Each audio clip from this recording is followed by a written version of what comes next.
Hello everyone. Are you ready for another fabulous Friday idea? I thought it would be fun to play with dies and show you how you can create a card with just dies and no stamping. Join me in the studio to see how to do it. Okay, to make today's card, I'm going to use the full basket dies, specifically the basket, and I've cut that out of Cajun Craze. I'm going to make this a flower pot. I'm also using the Harvest dies, this is the die I'm using. I have a piece of white that I've embossed with the Brick Wall embossing folder. All right, I want to make this look more like a flower pot. So what I'm going to take and do is I have my Cajun Craze marker, and I'm going to use this skinny end, and I'm just going to draw just a line across it to look like there's a lip to the flower pot. To add more interest, I'm going to pull in a scrap of paper, and I'm going to take, and I'm just going to add some distressing around the edges. All right, so I'm just going to kind of, and my sponge dauber is falling apart, so I'm just going to come in, and then after I finish, this one's going to get thrown away. That happens once in a while. All right, let me see what that looks like. Yes, I'm going to do the top. And I'm not worried about how much it has. I'm going to have to clean that off because I've got all these little bits all over it. Okay, and then the bottom. So I've just kind of given that some interest. Let's see. And then I'm going to roll this up. Oh, much better. See? All right. This is going to go straight in the trash, and I'm going to roll this up. I'm going to, first of all, turn this over and try to tap off as much as I can. And I'm not getting much, so I'm going to take a scrap and kind of get it off. Because if you don't, your stamps will pick that up, and you'll get it won't stamp as well. Let's go back over to this side now. I think I've got most of it. So if that happens with your sponge daubers, just take a scrap and flick them off. I do have a few others on there that I can work on later. All right, I'm going to clean this and throw this straight in the trash because those little bits will get all over everything. All right, I took the Harvest, is that what those are called? Harvest dies, and I cut out 3 of those. And I want this to look like lavender. So what I did was I took and soft succulent and a blender brush, and then I'm using these a piece of Post-it note, and I'm missing one piece. So I'm gonna see if I can't do this without, nope, let me see if I can find the other piece. I had it sitting over here. There it is. Okay. All right, and when you do this, you want to hide the tops because the bottom is green, but the top is purple. So what I did was I just cut up my Post-it note, and I've got to watch that because I'm going to put this kind of this way. There we go. So it kind of helps me with that top piece there. So I've hidden the tops, and now I'm going to take my soft succulent and my blender brush, and I'm going to tap off, and I'm going to take and just rub down Just make sure you tap off. I did 2 others before I started recording. Oops. That's the thing you have to be careful of with this. Oh, see, I did tap off, but I still have some pieces. But that's okay because it'll just give it some extra shading. And I'm not too worried about the bottom. I am going to put some down there because it's going to be inside the basket. I don't know how much is going to be on there. All right, I'm going to remove this, move my soft succulent out of the way, take all of these off very carefully. All right, and now you do not want to do, I'm going to move this out of the way. You do not want to do your purple here because that purple and green will mix. So slide it to another spot. All right, and take your another Post-it note and cut it up. And I just cut it into 3 sections. Now I had to go in this way to get this done correctly. And then this one. All right, I'm going to move this over because I've got a piece sticking out. There. All right, and then this one here. And then I used Highland Heather because lavender is a light purple.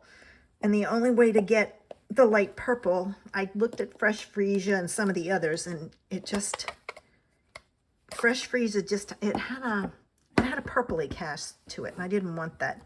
It was, a pinky cast, not purple, because it is purple. Now, when you do this, it's imperative you stamp off. And this one, you want to use a really light hand when you do this because you don't want it too dark. All right, and see, I didn't add a lot so that it is that light lavender color. All right. I don't think these are lavender stems, but it doesn't matter. It looked lavender to me. So I did, move this, I did 3 of those. So I have 3 ready to go.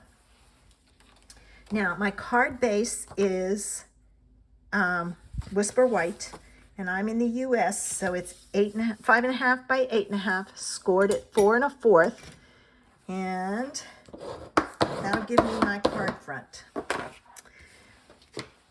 I'm going to take my piece of brick wall and I'm going to put this on the front. I'm going to use tear and tape because this is embossed and I want to make sure it stays down. I know some people use tape runner, some people use glue. I have found with the tape runners that there's not enough, it doesn't have a strong stick.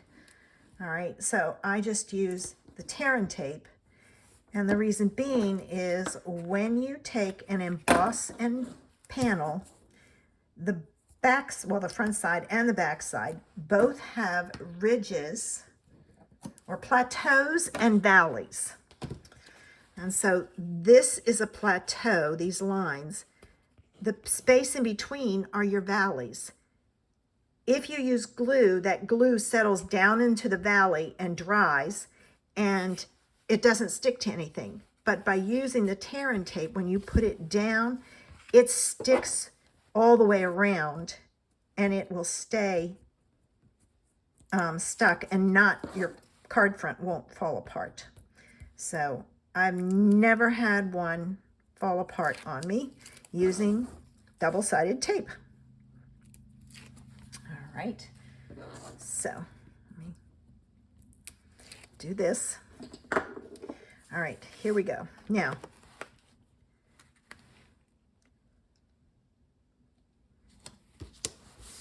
there, so there's that. Now, my pot I'm going to put on my card right about there, and I'm going to use dimensionals for it. So let me add my dimensionals around my pot. All right, and I'm only going to do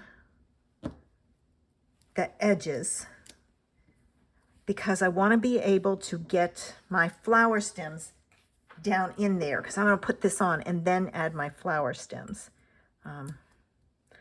If you aren't comfortable with that, you can add your flower stems first and then flip to the back of the pot and then put your flower pot on your card. All right.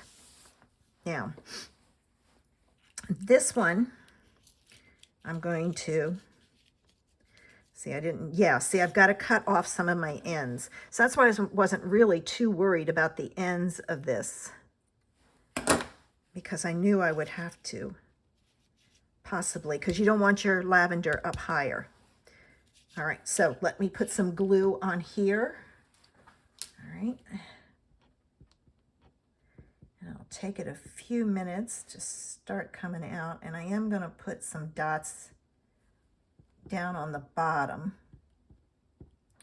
Well, now it's not going to...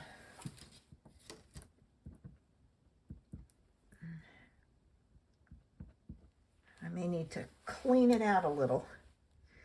Sometimes I have to go in and just kind of go back and forth, and it cleans it out. All right, there we go. Now it's coming out. All right, let me go back and add some dots here. And I'm just adding, all right, I'm going to put dots at the top. All right, now let me get this. And we'll put this one down in the pot, like so. All right, and I'm more concerned about those top ones staying down, so I'm gonna put a block on there. Now I'm gonna do this one, and I'm gonna just go ahead and cut my ends off. And then I don't have to worry about it. I can just stick them down.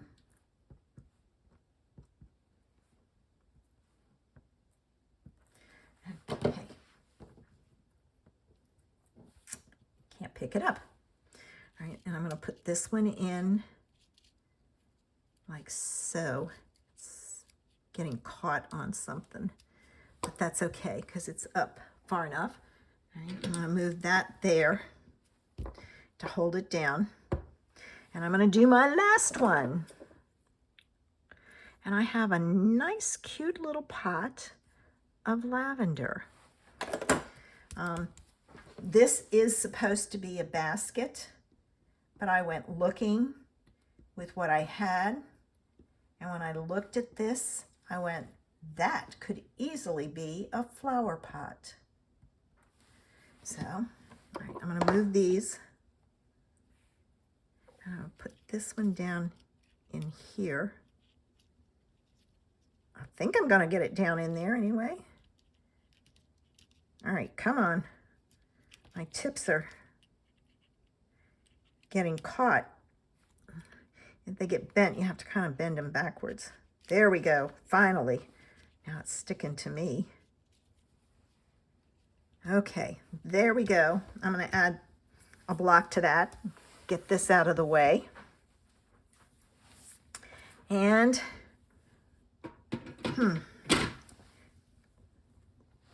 I don't know if it needs anything or not. What do you think? I may need to add a bow. I think a bow across there. In fact, you know what I'm going to do? I hope I don't ruin this. I'm going to go in with the other end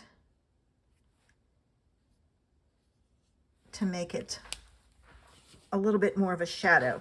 Let me find some ribbon. All right, I have some of this white crinkled seam binding. I think it would make a very pretty bow. Now, if you want a purple bow, you can easily dye this. You can use your blends. I use 91% alcohol and my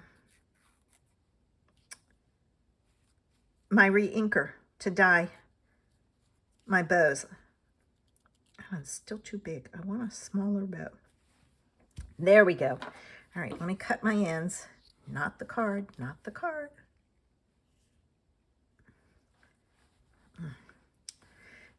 I'm all thumbs today.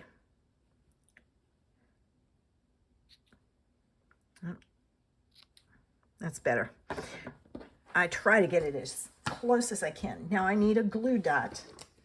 And let me make sure I don't have any anywhere else. Go to the first one because I think I missed one, yes, the other day.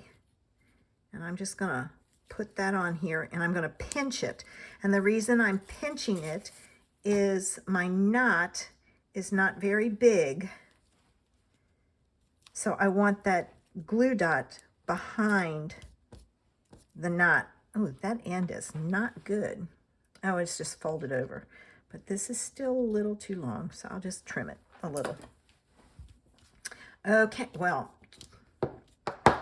that one did not stay down. All right, there we have a cute flower pot of lavender. So what did you think of today's idea? Isn't it cute? No stamping at all. And I use the negative from when I cut out all of my lavender to decorate the inside of my card and my envelope. I hope you enjoyed this idea and that you'll join me next Friday for another fabulous Friday idea. Have a great weekend. Bye.